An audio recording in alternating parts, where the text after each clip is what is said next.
Nous voilà maintenant arrivés à l'étude des données censurées, parmi lesquelles la survie est un exemple classique. Dans un premier temps, nous allons nous focaliser sur le vocabulaire utilisé dans ce domaine et par les approches statistiques descriptives qui lui sont propres. Il n'est pas rare que des mesures effectuées dans des études correspondent à des durées. Ça sera par exemple le cas si vous prenez un groupe de sujets au chômage, que vous suivez pendant un an, et vous mesurez le temps jusqu'au recouvrement du travail. Ça sera aussi le cas si vous prenez un groupe de sujets et il y a eu un infarctus du myocarde, que vous les suivez jusqu'à l'obtention d'une récidive ou du décès. Ces durées ont comme particularité qu'elles sont potentiellement censurées. Ça veut dire quoi en statistique censurée? Là aussi, un exemple va aider. Si nous prenons ce groupe de sujets au chômage, nous le suivons un an, par exemple. Certains sujets vont avoir retrouvé du travail au bout de 2 mois, 4 mois, 6 mois. Pour ces sujets, on a exactement la durée jusqu'à recouvrement du travail. Par contre, d'autres, à un an, n'auront pas retrouvé du travail. Donc le temps jusqu'à recouvrement du travail, on ne le connaîtra pas, par manque de suivi, mais on saura tout de même qu'il est supérieur à un an. Dans ce cas-là, quand on a une connaissance que partielle de la variable mesurée, on dit que la variable est censurée. Les statisticiens ont développé de nombreuses méthodes spécifiquement adaptées à l'analyse des données censurées, et c'est ce que nous allons voir dans le chapitre et dans le chapitre suivant. Alors certains pourraient dire, on pourrait s'en tirer en changeant la variable à étudier. Plutôt que d'étudier la variable durée jusqu'à survenue de l'événement, on pourrait étudier la variable pourcentage de survenue de l'événement. Ainsi, plutôt que d'étudier le temps jusqu'à recouvrement du travail, on pourrait étudier la variable pourcentage de chômeurs ayant retrouvé du travail en un an. Seulement, quand vous faites une étude, vous n'êtes jamais sûr de pouvoir suivre les sujets pendant un an. D'abord parce que l'inclusion peut durer longtemps, et vous n'avez plus le temps d'attendre un an une fois que les derniers sujets ont été inclus. Et puis par ailleurs, les sujets peuvent déménager et à ce moment-là, ils sont perdus de vue. Si vous étudiez le pourcentage de survenue de l'événement à un an, tous ces sujets, vous êtes obligé de les abandonner, ça peut induire des biais ou une perte de puissance. Dans le domaine des données de survie, il y a un vocabulaire très spécifique qu'il faut connaître. Premier élément de langage, la notion même de survie. Elle est largement abusive. En général, on ne s'intéresse pas au décès des individus. En général, on s'intéresse au délai jusqu'à survenue d'un événement. Mais comme le délai de survie est effectivement le délai jusqu'à survenue d'un événement, et un événement très important puisqu'il s'agit de la mort des individus, alors, de façon métaphorique, de façon emblématique, on va parler de données de survie, alors qu'il ne s'agit que d'un délai jusqu'à survenue d'un événement, et l'événement en général n'est pas la mort. Deuxième point, les censures. Nous avons vu ce que c'était, mais sur un plan méthodologique, il est important de différencier 2 types de censure. Le premier correspond aux exclus vivants. On devait suivre les patients pendant un an, on les a suivis un an, et au bout d'un an, certains sont vivants, on parle d'exclus vivants. C'est très différent d'un autre cas de censure qui correspond aux perdus de vue. On devait suivre les patients un an, et puis au bout de 3 mois, un patient déménage. Le patient est perdu de vue, mais il n'a pas été suivi un an.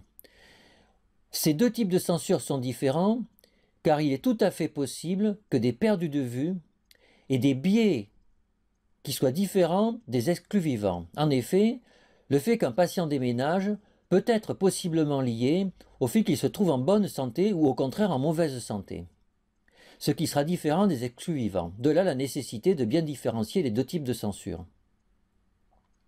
Alors un élément statistique important à propos des données de censurées, c'est la fonction de survie. Là aussi on parle de survie mais c'est abusif.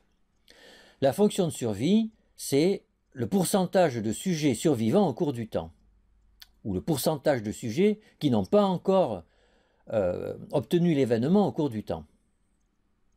C'est une fonction forcément décroissante qui part de 100% et qui finit à 0% si tout le monde décède un jour. Enfin, une autre fonction importante est le risque instantané de décès. Elle est plus mathématique et un peu plus difficile à percevoir de façon intuitive. Avec ce type de données, il serait intéressant de pouvoir décrire au fil du temps l'évolution de la probabilité de décéder à un instant donné. Malheureusement, la probabilité de décéder à un instant donné, ça n'existe pas, c'est 0. En effet, la probabilité de mourir un jour donné, c'est un nombre tout petit, mais la probabilité de mourir une minute donnée, c'est un nombre qui est quasiment microscopique et qui n'a pas de sens. On ne peut donc pas représenter la fonction, la probabilité de mourir à un instant donné. Mais les mathématiciens, par le biais de calculs de fonctions dérivées, ont quand même réussi à trouver des fonctions, la fonction qui s'appelle petit h de t, qui permet d'avoir une idée de ce que c'est que cette probabilité ponctuelle. On appelle ça le risque instantané de décès. Alors maintenant, rentrons dans le vif du sujet et voyons comment représenter graphiquement la fonction de survie. On va prendre un exemple réel, très ancien, qui porte sur l'essai qui a étudié le premier médicament véritablement efficace dans la leucémie. Nous avons ici le bras contrôle qui utilisait le médicament en usage à l'époque, les corticoïdes, qui marchent quelques semaines, mais il y a très vite un échappement thérapeutique et tout le monde est mort au bout de 15 à 20 semaines. Alors là, comment représenter la fonction de survie? Malheureusement, c'est très simple. Comme on a suivi tous les sujets jusqu'à leur décès, on peut calculer au fil du temps le pourcentage de sujets survivants et ça donne le graphique ci-contre. Avec le bras du traitement actif, à la fin de l'essai, à la fin du suivi des patients, on a plus de 40% des sujets qui sont encore vivants. Et là, on se pose la question de comment représenter la fonction de survie. En effet, au fur et à mesure que le temps passe, non seulement le numérateur change, le nombre de sujets survivants, mais aussi le dénominateur, le nombre de sujets encore vivants qui continuent à être observés. Et c'est un tout petit peu délicat de calculer de façon non biaisée, avec un jeu de données comme ça, le pourcentage de survivants, c'est-à-dire la fonction de survie. Les statisticiens se sont penchés là-dessus et on dispose d'une méthode connue sous le nom de méthode de Kaplan-Meier. Alors bien sûr, nous allons voir très vite comment représenter graphiquement une fonction de survie à l'aide de la méthode de Kaplan-Meier et tout ça en utilisant R. Mais d'abord, il faut changer de jeu de données parce que l'étude santé mentale en prison étant une étude transversale, nous n'avons pas de suivi de patients. Nous n'avons donc pas de durée jusqu'à survenue d'un événement, pas de données censurées. Le fichier que je vous propose maintenant s'appelle alcool. Nous allons l'appeler ALK. Il concerne 125 patients alcooliques qui ont été hospitalisés et sevrés. Ces patients ont été suivis et nous avons là 5 variables. 1. Le délai d'observation, T. 2. Le fait que les patients sont toujours sevrés, oui ou non, à la fin de l'étude. 1. Ils ont rechuté. 0. Ils sont toujours sevrés. 3. L'âge. Enfin, le sexe. 2 pour les femmes, 1 pour les hommes. Et puis, événements de vie négatifs. Est-ce qu'il y a eu pendant le suivi des événements de vie négatifs, oui ou non? Oui pour 1 et non pour 0. Avec ce nouveau jeu de données, la variable censurée que nous étudions correspond au délai jusqu'à la rechute de la maladie alcoolique. Pour tracer la fonction de survie de cette variable censurée, il faut d'abord appeler la librairie Survival qui contient l'ensemble des fonctions adaptées aux données censurées. Bien sûr, il faut installer le package correspondant auparavant. Ensuite, il faut utiliser 3 fonctions successivement, la fonction plot, de la fonction survFit, de la fonction surv avec un S majuscule. Dans cette fonction surv, la syntaxe est la suivante.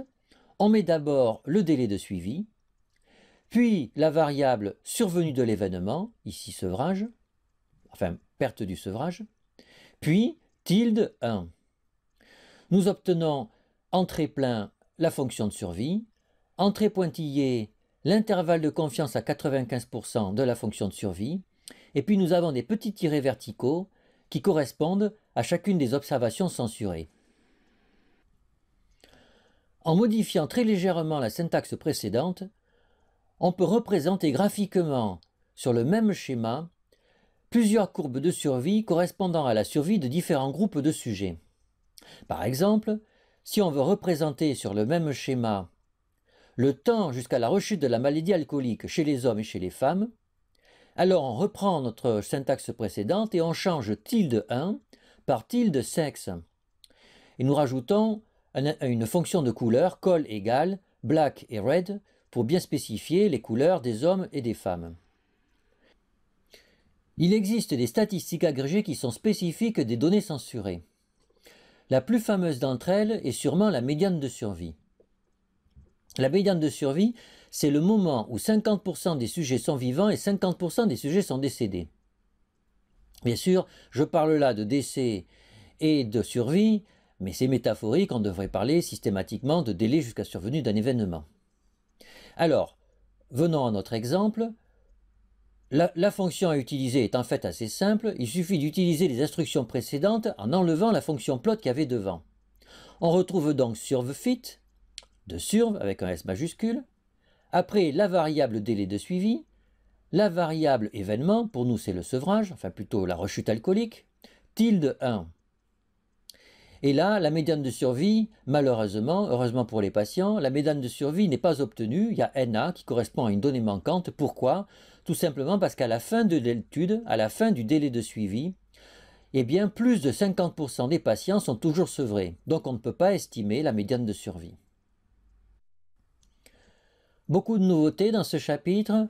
D'abord, un nouveau jeu de données, une nouvelle librairie de fonctions, avec des instructions quand même un peu compliquées, pour représenter une courbe de Kaplan-Meier, pour calculer une médiane de survie.